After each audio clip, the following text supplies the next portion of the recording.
자, 어느 날요. 연산군은 이 조정 신료들과 그들의 부인까지 함께 참석하는 부부 동반 연회를 열었습니다. 분위기가 한창 무르익던 그때 연산군은요. 연회장을 쓱 둘러보고는요. 장녹수에게 속삭입니다. 네, 오늘은 저 여인이 마음에 든다. 장녹수한테요? 네. 쉽게 말해서 남편이 보는 앞에서 그 사람의 아내를 자신의 하룻밤 상대로 지목을 한 거예요. 자, 근데 이게 아무리 연산군이라고 해도 남들의 시선이 있는데 신하의 부인을 대놓고 이 처소로 부른다는 거 이게 말이 됩니까? 말이 안 돼. 이게 말이 안 되잖아요. 네. 그래서 장녹수에게 마음에 드는 부인을 조용히 불러달라고 한 겁니다. 자, 이 말을 들은 장녹수의 반응은 어땠을까요? 이야, 진짜. 아, 그건 안 되죠. 그러니까 장녹수도 그 아양, 사랑을 아양으로 막아야지. 독차지하려고 한 사람인데. 아니 근데 그거를 들어줘야 또 뭔가를 얻는 게 있지 않을까요? 연산군의 뜻을 간파한 장녹수는요. 곧바로 부인을 불러냅니다. 자, 이때 장녹수가 부인을 불러낸 방법은 바로 부인의 머리 단장이 잘못됐다는 핑계를 대는 거였습니다. 머리 단장이 잘못됐으니 고쳐야 한다는 구실로 연산군이 점 찍은 여인들을 연회장 밖으로 불러냈던 겁니다. 그리고 장녹수는 부인을 으슥한 방으로 데려갔지요. 그 으슥한 방엔 누가 있었을까요? 연산군. 자, 연산군이었습니다. 대박이다. 연산군 그냥 진짜. 자, 그런데요. 이 장녹수와 연산군의 기행은 이뿐만이 아니었습니다. 연산군이 조정 신료들과 부인들을 연회에 초청했을 때 누가 누구의 부인인지 잘 구별하기 위해 이런 방법까지 사용했다고 합니다. 자, 어떤 방법이었을지 예원 씨가 한번 읽어주시죠. 연회 사대부의 아내로서 들어가 참여하는 자는 모두 그 남편의 성명을 써서 옥깃에 붙이게 하였다. 아, 이거 형 지금 이 이름표. 느낌으로. 네. 연산군은 이 이름표를 보고 의정의 부인이 마음에 든다 라고 하면서 장녹수에게 콕 찍어서 자신의 의사를 전달했던 겁니다. 고르는 거예요? 그렇게 주선자가 되어준 장녹수 덕분에 연산군은 마음에 쏙 드는 조정신료의 아내와 하룻밤을 보낼 수 있었던 겁니다. 선생님, 근데 보면 장녹수가 이제 연산군의 총애를 받지 못할까 봐 되게 걱정하는 모습을 보였잖아요. 네. 근데 지금 이 행동은 사실 좀 납득이 안 가는 것 같아요. 그게 이제 장녹수 쪽에서 볼 때는 거의 유일한 이제 위험 요소인데 그렇죠. 사실 궁녀한테 연산군이 그렇게 마음을 준다면 자기 특기를 발휘해서 장녹수는 제거했죠.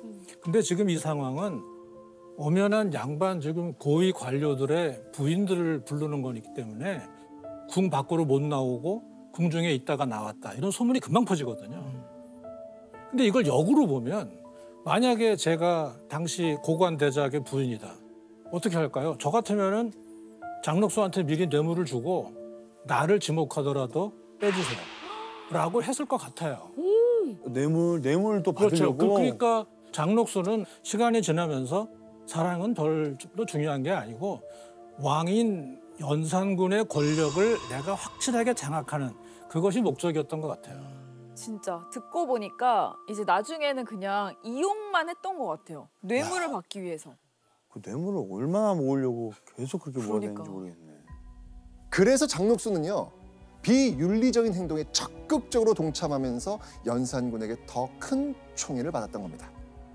장녹수는 상식 밖의 행동일지라도 수단과 방법을 가리지 않고 연산군의 비위를 맞추는 데 몰두했습니다. 한마디로 연산군이 예뻐할 수밖에 없는 행동만 골라서 한 거죠.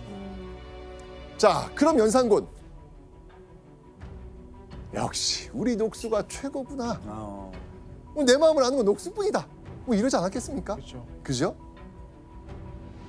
자, 입궁한 후 장녹수는요 이런 비정상적 방법으로요 무려 4년 동안 왕의 총애를 독점하고 있었던 겁니다.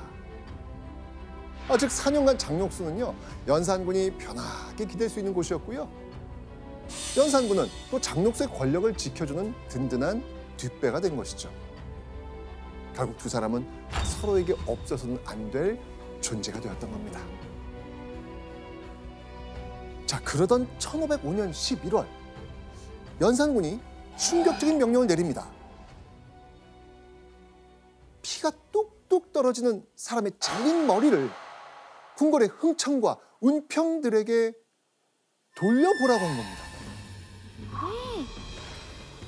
자, 연산군은 대체 왜 이런 잔인한 어명을 내렸을까요? 머리가 잘린 사람이 큰 죄를 저지른 죄인이었기 때문입니다. 자, 이 대체 얼마나 끔찍한 죄를 지었길래 누구지? 연산군이 이런 무시무시한 명령을 내렸을까요? 그러니까 이 처형된 사람이 저지른 대역죄는요, 바로 장록수의 치마를 밟았다는 겁니다. 와. 아니, 겨우 치마를 밟았다는 이유로 사람을 죽인 상황이 이해되세요? 그리고 그거를 보여준다는 것 자체가. 아 진짜 너무. 장록수의 치마를 밟은 사람, 그 사람은요, 옥지화라는 이름의 운평이었습니다. 그런데요, 사실 장록수가 예전부터 이 옥지화라는 운평이 마음에 들지 않는 거예요. 그래서 단단히 벼르고 있었거든요. 아, 예뻤나 보네. 그렇죠. 아마 연산군이 관심을 가졌던 것 같습니다.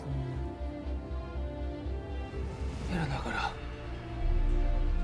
이건 어디서 건진 보물인고? 병판! 예 전하. 이 아이를 당장 궁으로 들이는 게 어떻소? 그것은 아직 어떤 계집인지 좀 더 알아봐야겠습니다. 지금 당장! 그래서 장록수는 운평이 조그만 실수라도 저지르기를 기다리고 있었던 것이죠. 그런데 마침 이 운평이 장록수의 치마를 밟은 겁니다.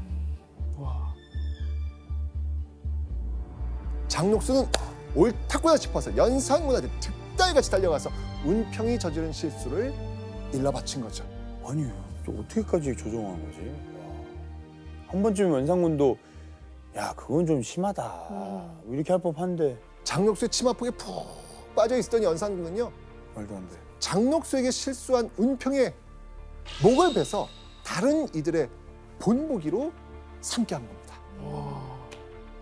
아랫사람이 윗사람을 정말 공경하고 두려워하고 충성하는 마음을 가지고 있다면 평상시에라도 어떻게 치마를 밟는 그런 실수를 할 수가 있는가. 평소에 윗사람을 무시하는 마음이 있었기 때문이지. 그 장록수는 내가 총애하는 후궁인데 그 치마를 함부로 밟았어? 그럼 이건 능상이지. 그래가지고 그냥 본보기를 보인 것이지. 그러니까 이미 이성적인 판단을 잃은 상태라고 보시면 됩니다. 그러니까 연산군은 장록수와 자신을 동일화해서 보는 그런 지경까지 이른 것 같습니다. 연산군은 장록수의 옷을 밟은 것은 곧 임금이 자신의 골룡포를 밟는 것과 같다, 이렇게 판단한 거죠. 자, 이 노비 출신의 후궁이 왕과 동일한 존재가 된다? 장록수는 자신이 후궁이라는 현실을 망각한 채 연산군이 다스리는 이 나라가 곧 나의 나라다라는 착각에 빠지지 않았을까요? 네. 이런 상황 속에서 조선의 조정은 속수무책으로 망가져가고 있었죠. 자, 조정 신료들은 또 어떤 어명이 내려올지 사람 팔걷듯 하루하루를 불안하게 보내고 있었습니다. 아이고.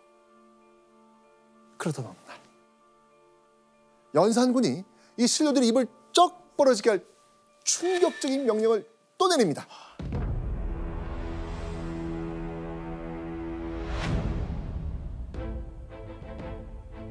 연산군이 만든 목걸이의 이름, 이 이름은요, 삼가다 할 때의 삼갈신, 말씀언, 그 자를 써서 신언패라고 합니다.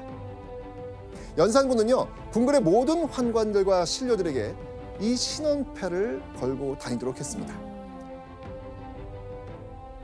자, 신언패에 정확히 어떤 내용이 쓰여 있었는지 기록으로 한번 확인해 보겠습니다. 아 이거 이렇게 써 있습니다. 입은 화의 문이요 혀는 몸을 베는 칼이다. 입을 닫고 혀를 깊이 간직하면 몸이 편안하여 어디서나 굳건하리라. 쉽게 말해서 궁궐에서 본 왕의 모습을 함부로 밖에서 떠들지 말라는 의미였습니다. 장록수와 연산군이 폭군이고 이상한 행동을 많이 하는 거 알고 있어 자기들도. 근데 그거에 대해서 너희끼리 내가 없더라도 이상한 말 했다. 너희는 바로 다 죽음이야. 그러니까 어디서든. 나는 언제든 듣고 있다. 조용히 해라. 그러니까 바른 소리를 할 수가 없는 시스템이네요. 다 그만두고 싶을 텐데 그만두지도 못하고 진짜. 그러니까요. 자, 이렇게 신원패로 조정 신료들의 입을 대놓고 틀어박은 연산군. 그런데요, 1506년 5월 연산군은 다시 한번 신료들이 기겁할 만한 명령을 또 내립니다. 온 조정을 혼란에 빠뜨린 연산군의 명령. 자, 무엇이었을지 조나단, 네? 잠깐 앞으로 나와보시죠. 오, 처음이에요. 우와. 왜 잠깐 앞으로. 이제 실제로 행동으로 보여주신다 해가지고. 아니. 가 있어. 해봐. 이 상자 속을 한번 열어보시죠. 상자를 한번 열어보시죠. 네.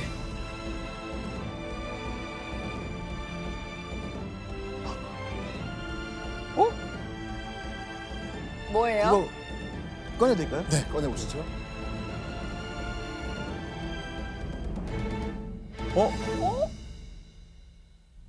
자, 한번 써보시죠. 딱 맞소.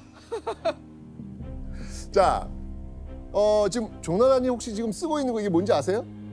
그 신하들이 쓰는 거 아닌가요? 네, 그러니까 신료들이 관복을 입을 때 머리에 쓰는 모자 사모라고 합니다. 사모. 네, 사모라고 합니다.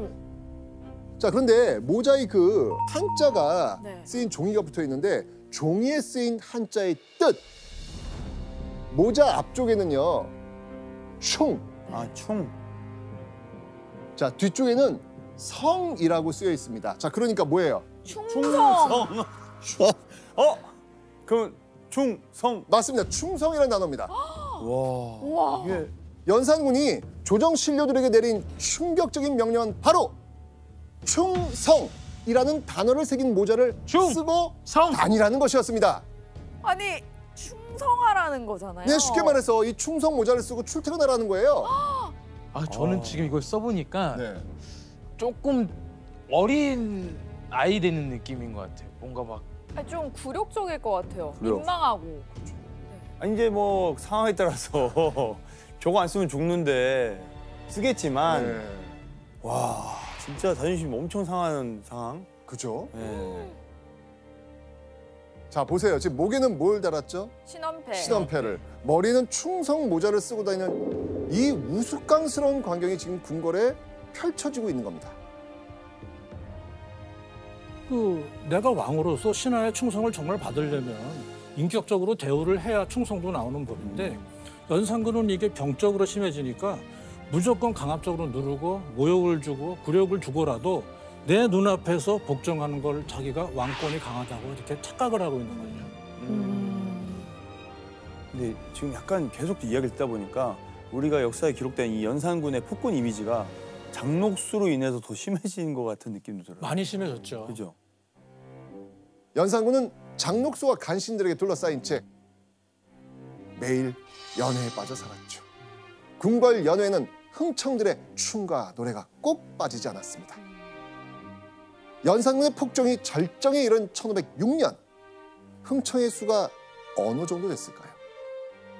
그 수가 무려 만여 명에 이르렀다고 합니다. 많이요? 만여 명이요? 네. 당시 보면은 이제 인사고과를 매기는데 얼마나 괜찮은 여인들을 중앙으로 잘 이런 거 가지고 인사고과를 매기니까 이건 지금 나라가 아닌 거죠. 아하. 그런데 연산군은요, 이곳까지 연회장으로 만들어버리는 기행을 저지릅니다. 자, 기록을 한번 확인해 보시죠. 성균관을 오락을 즐기는 장소로 만들고 흥청의 음탕한 놀이 장소로 변하였다. 성균관 이거 성균관은 진짜 중요한 곳이잖아요. 그렇죠. 연산군이 지금 성균관을 자신의 놀이터로 만들어 버린 거예요. 자, 놀이터를 보여주마!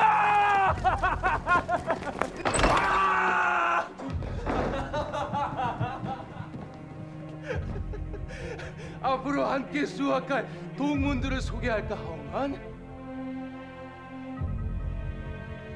어디에서 있어요? 그 학생들은 어디에 있어야 되는 거예요? 연산군은요, 성균관을 떠난 일부 유생들을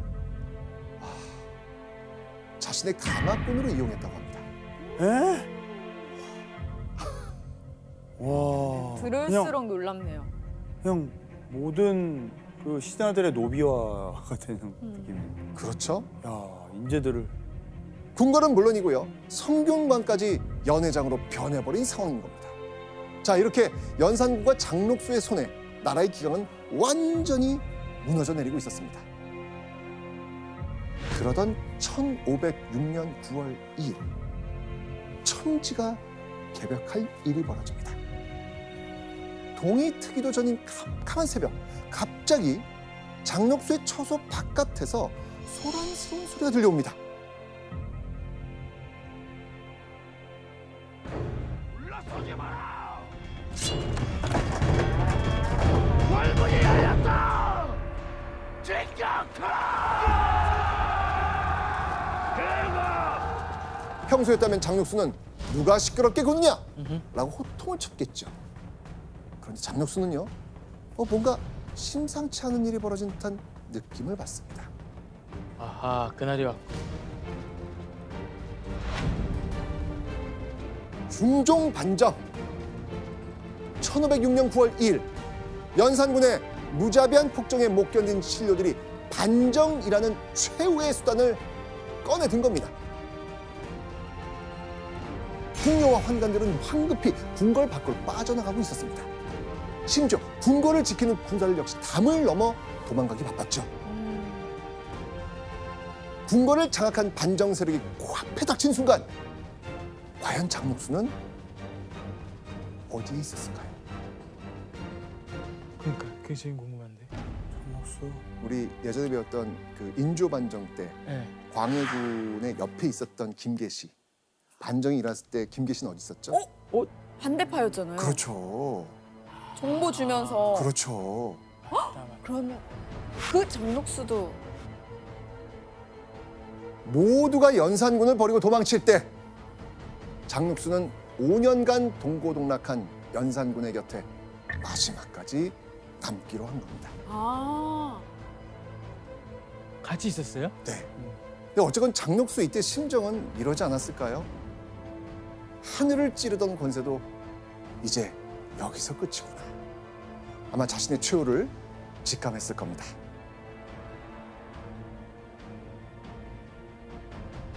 그렇게 폐위된 연산군은 강화 교동도로 쓸쓸히 유배를 떠나야 했죠. 자, 그렇다면 궁금합니다. 장록수는 어떻게 됐을까요? 같이 갔을까? 장록수의 마지막은 이랬습니다. 반정 세력에 처참히 끌려갔거든요. 그리고 그는요, 백성들이 지켜보는 앞에서 목이 잘리는 참수형을 당합니다. 그 모습을 지켜보던 백성들의 원성이 하늘을 찔렀다고 하죠. 그렇게 공개 처형된 이후 장록수의 시신은 길바닥에 버려집니다. 그런데 잠시 후 눈 뜨고 볼 수 없는 일이 벌어집니다. 분노한 백성들이 나라의 고열이 여기에서 탕진됐다! 라고 외치면서 이 장록수의 음부를 향해서 돌멩이를 던지기 시작한 거예요. 장록수의 음탕함이 연산군의 폭정을 불러왔다는 원망이었습니다.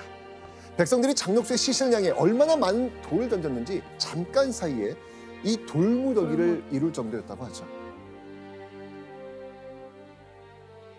한때 연산군의 마음을 얻어 온갖 권세를 누린 기생 출신 후궁 장록수의 비참한 말로였습니다.